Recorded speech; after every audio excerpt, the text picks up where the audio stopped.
독립운동의 요람인 대한민국 임시정부 상하이 청사는 현재 중국 상하이 신천지의 마당로 보경리 4호에 위치하고 있다.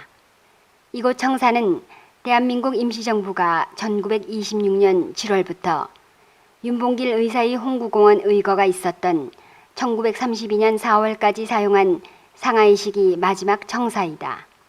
임시정부 청사 건물은 1920년대 상해 건축물의 특징인 농탕의 구조를 보이고 있다.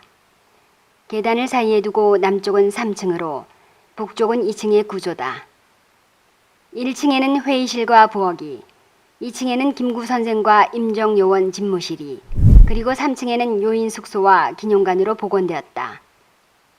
이것은 대한민국 임시정부 청사 1층 사료관입니다. 사료관 좌측편에는 초기 우리 대한민국 임시정부의 지도자들의 모습을 보일 수 있습니다. 6분의 초기 임정의 지도자들을 두 분 소개하도록 하겠습니다. 우리 임정의 지도체제의 변화를 볼 수 있는데, 첫 번째, 임시정부의 초대 대통령인 이승만 박사, 그리고 두 번째, 1대 대통령인 박은식. 이 첫 분과 두 분은 우리 임정의 초기 대통령제를 보여주고 있습니다.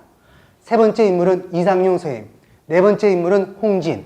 이 두 분은 임시정부가 대통령제에서 국무령제로 바뀐 것을 보여주고 있습니다. 임시정부는 초창기 대통령제를 하면서 두 가지 맹점이 있었습니다. 한 가지는 임정의 대통령의 권한을 제어할 수 있는 방법이 없었고, 또 대통령의 임기를 제한하지 않는 그런 약점이 있었습니다. 이것을 극복하기 위해서 박은식 언론학자이자 사학자이셨던 분을 추대하여 임시정부 1대 대통령으로 모시고 국가의 종이라는 국보의 제도, 그런데 한나라의 행정수반을 종북자를 쓰기가 어려워서 국가의 사무를 영도하는 영도자라는 뜻의 국무령 제도로 바뀌게 됩니다. 국무령 제도를 보이는 분이 이상용, 홍진 선생님이고, 마지막으로 김구 이동영 선생님을 볼 수 있습니다. 물론 김구 이동영 선생님도 국무령을 지내셨지만은 이 두 분은 나중에 국무령에서 주석 제도로 바뀜을 볼 수 있습니다. 임시정부의 주석인 김구 선생님이 흉상 뒤에 보이는 태극기는 임정 초기에 사용하였던 국기의 모습이 재현된 부분입니다.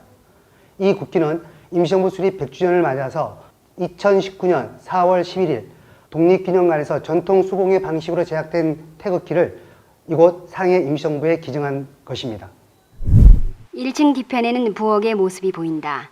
우린 이곳에서 보이지 않는 곳에서 헌신하신 여성 독립운동가들의 숨결을 느낄 수 있다. 온전히 안살림을 맡아주었던 그들은 비단 누군가의 며느리, 독립투사의 아내, 또 자식을 키우는 어머니만이 아니었다. 민중을 이끈 의병장이었고, 적의 심장을 노린 여자 안중근이 되어 독립군과 강북군의 자리에 있었다. 학생을 가르치는 선생의 위치에 있었고, 항일 의지를 선전하며 광복군을 모으는 역할을, 비밀문서 전달 및 군자금 모집을 담당하기도 하였다.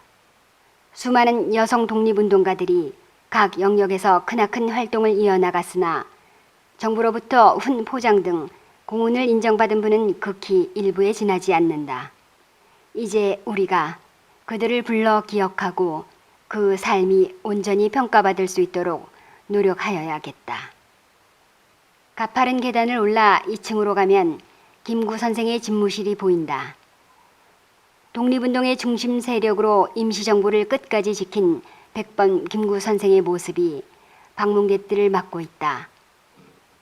탁자 위에는 부인 최준래 여사와 큰아들 인과 함께한 가족 사진 한 장이 눈길을 끈다. 최준래 여사는 둘째 아들 신을 이곳 상하이에서 낳으신 후 계단에서 낙상하여 부상을 입어 폐병이 심해져 상하이에서 운명을 달리하시게 된다.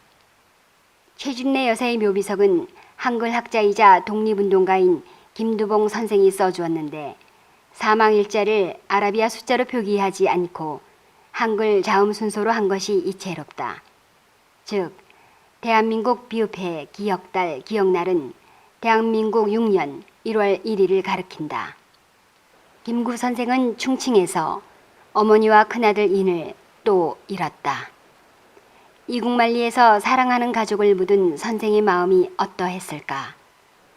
비단 선생 한 분의 일이 아니라 나라 일은 수많은 우리 민족 누구나 겪었던 아픔이라 하겠다. 건너편 요원 집무실 벽면에는 임시정부 수립에 큰 공을 보이신 두 분의 글을 만날 수 있다. 좌측편에 있는 여러분이 잘 아시는 초기 임정의 기틀을 다지는 데 큰 역할을 하셨던 도산 안창호 선생님이 글이 있습니다. 애기, 애타, 나를 사랑하듯이 남을 사랑하라. 자기 스스로를 먼저 사랑할 수 있고 자기를 스스로 높일 수 있는 사람만이 주변을 사랑할 수 있는 그런 마음을 가질 수 있다는 표현이라고 할 수 있겠습니다. 뿐만이 아니라 우리의 독립운동은 나만이 사랑하는 그런 이기적 독립운동이 아니라 주변 국가, 나아가 인류 공영, 세계 평화를 외친 세계 시민으로서의 한 역할을 담당하고자 했었던 인류 보편적 가치를 논하였습니다. 또 우측편에는 서고 이동영 선생님이 글을 볼 수가 있습니다. 광명이라는 글이죠.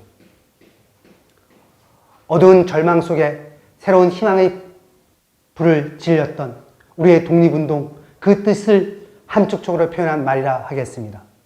서고 이동영 선생은 우리 임정의 큰 어른이셨습니다. 보이지 않는 곳에서 임정의 버팀목이 되어주셨고 신민에서부터 총칭 임시정부 때까지 이곳 중국 땅에서 오직 독립의 밑거름을 되어주셨던 분이 바로 서고 이동영 선생님이십니다. 서고는 1919년 임시의정원이 대한민국이라는 국호를 제정할 때 그 국호의 제정을 의결한 초대 임시의정원의 의장이셨습니다.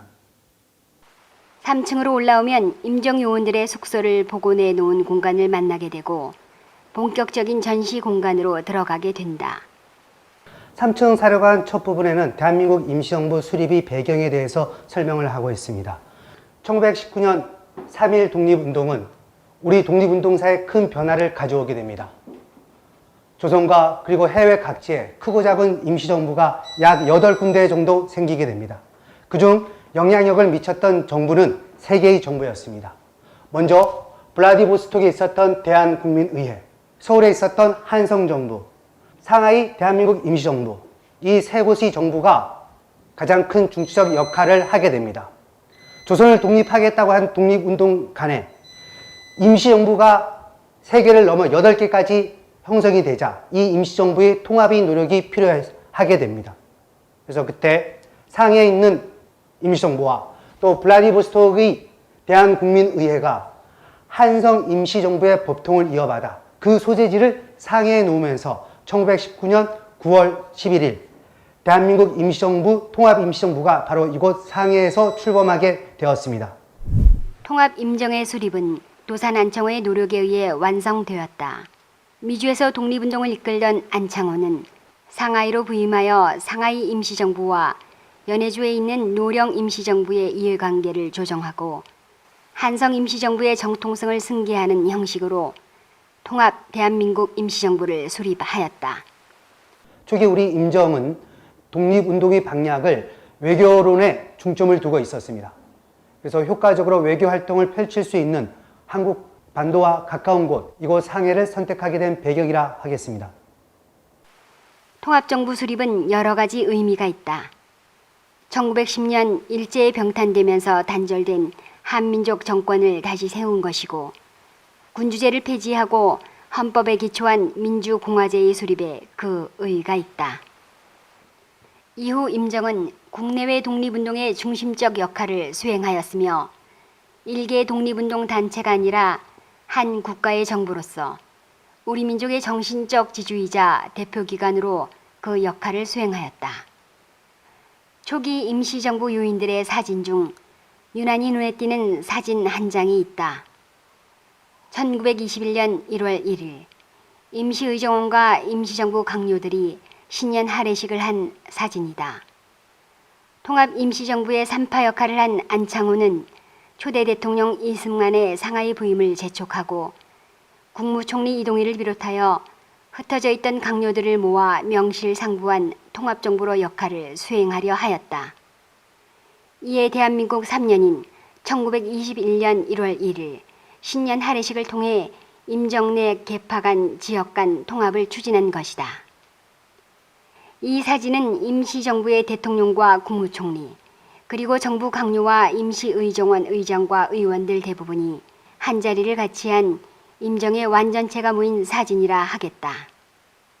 임시정부 수립 100주년이 되던 2019년에 100년 전 선조들의 뜻을 이어받아 진정한 독립을 꿈꾸며 대한민국 국회 원내 5당 대표들과 독립유공자 후손, 상하이 교민들이 함께 그 현장에서 역사를 재현하였다.